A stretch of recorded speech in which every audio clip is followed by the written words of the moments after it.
This Family Life News podcast is made possible by the support of listeners like you.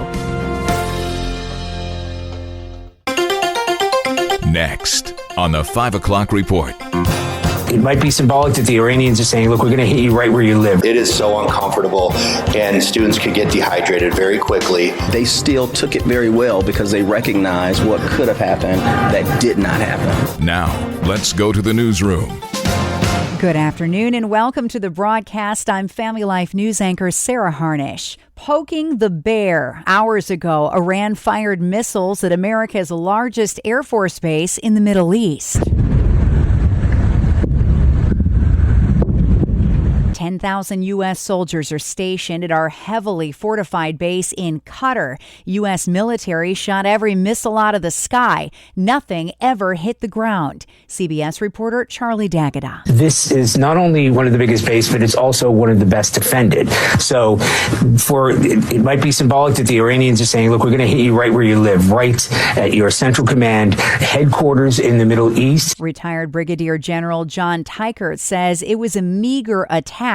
He believes Iran doesn't want a war. The fact that we likely had advanced warning or intelligence that this was coming, that we didn't see any strikes that did any damage, are very indicative to me of the fact that Iran is saving face. They're looking for an off-ramp, and this is the way to do it. Military consultant Jeff McLaughlin says he hopes it leads to peace. There is that possibility that the Iranians needed to do one attack just to sort of, demonstrate their resolve. That would be a very hopeful observation if they would just do this one, even though it didn't work, satisfy that sort of revenge, and then hopefully move towards some kind of negotiation. The supreme leader of Iran just posted a photo of a tattered American flag on social media. President Trump responded, calling it, quote, weak. The United Nations-led International Atomic Energy Agency just released its report of the damage from the American strikes this past weekend to 3 of Iran's major nuclear facilities. The IAEA Board of Governors say they haven't been allowed to assess underground, though, but inspectors are in Iran ready to undertake the task. Uncomfortable. There is a dangerous heat wave spreading across the nation. New York and Pennsylvania are above 92 degrees. With this kind of weather, man, it's just good for you to come prepared, lots of water, and take plenty of breaks. And at my age, slow down a little bit. New York City could hit 100 degrees tomorrow. That's without the heat index. The last time that happened was 1888. Schools closed early today in New York because of excessive heat. Every county in New York and Pennsylvania is under either a heat advisory or a strong heat warning. Derek Zimmerman is a middle school principal in Niagara Falls. It gets to a point where it is so uncomfortable, and students could get dehydrated very quickly, become ill, nauseous when they do get overheated. And same with adults. We have to, keep an eye on them as well. A sound courtesy of WKBW in Buffalo. The half-day schedule does not affect the state regents exams. Kevin tells us when the weather breaks, coming up in 3 minutes. A gunman opened fire at a church service Sunday morning in Wayne, Michigan. It happened at the Cross Point Community Church in suburban Detroit. The 31-year-old was killed by 2 church security guards after a parishioner ran the guy down with his pickup truck. The lead pastor says it could have been a massacre. People who were very distraught and really broken up about this, they still took it very well because they recognize what could have happened that did not happen. Wayne Police Chief Ryan Strong. We are grateful for the heroic actions of the church's staff members who undoubtedly saved many lives and prevented a large-scale mass shooting. Police say the shooter suffered from a recent mental health crisis. He was armed with a handgun, a long gun, and was wearing police tactical gear. A federal judge has ordered the release of Kilmar Abrego Garcia, the man who was deported to El Salvador by the Trump administration. Reporter Jake Rosen says there won't be any more court moves to keep him behind bars. The judge yesterday found that there was not enough specifics of what the Department of Justice was alleging alleging and the co-conspirators that claimed that he was part of some broader MS-13 gang ring. The judge said there just was not enough evidence for that right now as these proceedings have played out. More to come Wednesday. Ana Abrego Garcia is still in detention until Wednesday. A new report finds the number of abortions rose last year, with more women getting a hold of pills through telehealth. CBS reporter Jim Krasula. A group called the Society of Family Planning says that 1 in 4 abortions in the country last year used medications prescribed by a provider who does not see the patient in person. That number was 1 in 20 in the months before the U.S. Supreme Court overturned Roe versus Wade in 2022. On the health front, a new study from San Diego State University shows eating strawberries could improve your cognitive health. Researchers say strawberries could also help lower blood pressure and increase disease-fighting antioxidants in the blood. June, by the way, is strawberry season in New York and Pennsylvania. Still to come on the 5 o'clock report, just how hot is it outside? We're going to give you credit for every degree today. Power outages still significant in the Empire State, and Governor Kathy Hochul makes a pit stop upstate. Those stories after weather with Kevin Williams. Here is your Family Life regional weather forecast. For tonight, fair skies and a sultry, steamy night. Low temperatures for most areas stay above 70. For tomorrow, hot, humid sunshine. There could be an isolated afternoon thunderstorm in parts of western and central New York. High temperatures, most areas in the 90s. Cooling in the afternoon close to Lake Erie and Lake Ontario. On Wednesday, variable clouds, couple of showers and thunderstorms, not as warm. High temperatures Wednesday, mainly in the 80s. Thank you, Kevin. Checking the stories making news where you live across New York and Pennsylvania. The big news is the temperature. The real field temp outside, a balmy 98 degrees at our studios in Bath, New York. That's with the heat index factored in. One more day till the temperatures start to break. First responder Jeremy Mortorf in central Pennsylvania tells ABC 27 it's crucial to stay hydrated. Really, we remind people, even if you think you don't have to drink, but you're not thirsty, just keep drinking, right? If you become thirsty, it's probably too late. So yeah, just continually sipping on that Gatorade, Body Armor, whatever it may be, water, and really just kind of just be proactive with it. Power outages are rampant today from an overnight storm. New York and Pennsylvania are second and third in the nation at this hour for outages. New York was hard hit. Some 15,000 people are without power or air conditioning on day 2 of the heat wave in Oneida and Madison counties. 16,000 are still without power in Pennsylvania in Adams County. Governor Kathy Hochul was in Niagara County today, continuing her push to construct a zero-emission advanced nuclear power plant in upstate New York as she works to build the state's clean energy economy. While past administrations tried to soften the blow of upstate's economic decline, I'm championing its return and leaning hard into it.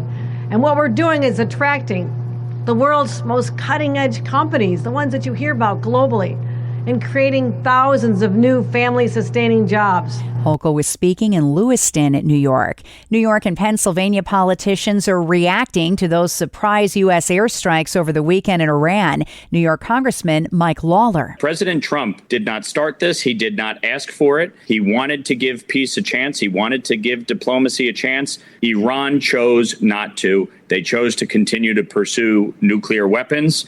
And now they deal with the consequences. Pennsylvania Governor Josh Shapiro. I don't think any of us want to get dragged in to another war. What we now need to focus on is diplomacy. You're not allowing this to turn into a long war in the Middle East. A little more on politics. If you're wondering why you're seeing all those political signs along the sides of the highway, well, it's because tomorrow is primary day in New York. Polls are open from 6 a.m. to 9 p.m. New York is a closed primary, meaning you can only vote if you're registered in a political party that has a contested race. New York's Attorney General has set up an election protection hotline for anyone to call who has trouble casting their ballot. Next at 5, our brand new feature, Missions Pulse. Let's listen in.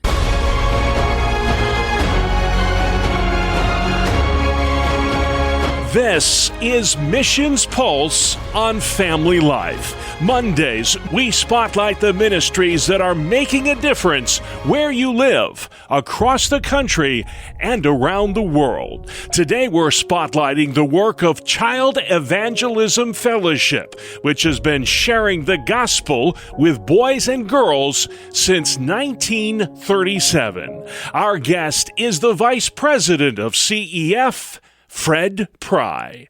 Here's some of our conversation. Summertime is prime time to reach young people with the gospel. I don't know what it is, the weather or what, but if you would, just to begin, talk about the impact that Christian camps have, whether it be 5-day clubs or good news clubs or backyard Bible clubs. That's how I met Jesus, was through a backyard Bible club. Vacation Bible schools, another great one. Just talk about this time of year and how crucial it is at reaching young people with the gospel. Absolutely. You know, it is an exciting time. I'm so thrilled to hear that you came to Christ through a backyard Bible club. Yeah. Yes, it's a wonderful place for children, especially during that school break. And a lot of times they're at home, they don't know what to do. And going to a 5-day club or a vacation Bible school or a camp, it's a wonderful thing. In fact, I have fond memories of going to a Christian camp. And it was a great place to grow in my faith, even though we have a society that communicates through social media in all kinds of ways. And yet it's reported that kids feel so lonely. Yeah. And so having a time where they can actually join and gather with one another, be encouraged, have fun together, and hear biblical truths that will change their life forever has such an impact on their lives. Yeah, you mentioned social media. I just find that so ironic that this technology that was supposed to improve our communication and bring us together has had the opposite effect. It's created these islands and loneliness out there, and kids think that's the real world. That's not the real world. Go to a Christian camp. That's the real world. But I wanted to ask you about social media because it's so prevalent in young people's life. Is that making it harder, Fred, to reach young minds for Christ? How are we able to make the Christian faith relevant when there's so much out there competing when it comes to digital distractions? Oh, that is something that I know it's on parents' hearts and minds.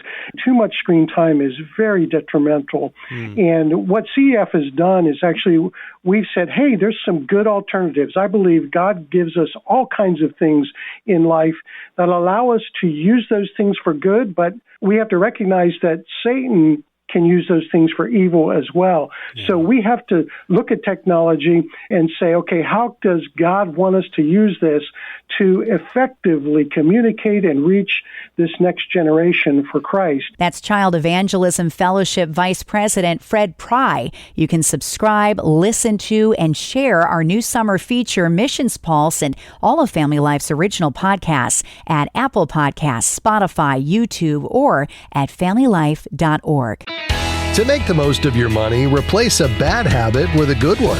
Hi, I'm Rob West with today's Faith and Finance Minute.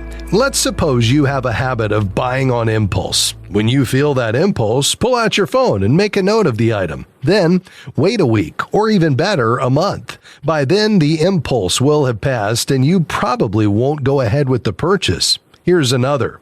Maybe you have a habit of not planning your grocery shopping, so you buy things you don't need and spend more than you can afford. Create a good habit of planning meals first. Then you'll shop more intentionally and make your money go further.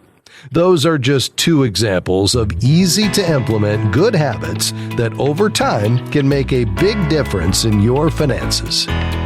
We can help you learn to manage your money according to biblical principles when you download the free FaithFi app. You'll find it on our website at faithfi.com.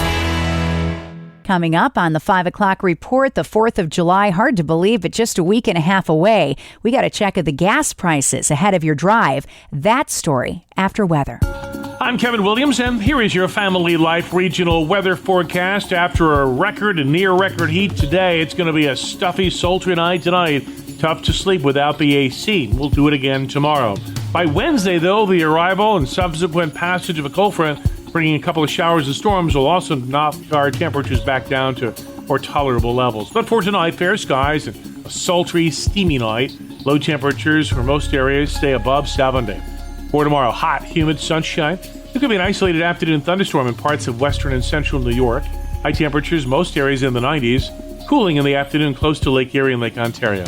On Wednesday, variable clouds, couple of showers and thunderstorms, not as warm. High temperatures Wednesday, mainly in the 80s. Thank you, Kevin. Finally, at 5, Americans are gearing up for a busy 4th of July holiday. It is just 10 days away now. A record 72.2 million of us will travel 50 miles or more from home for Independence Day, which falls on a Friday this year. AAA's Elizabeth Perkins. By the time you get to Saturday, June 28th, most kids are out of school, so that's when families can start making moves.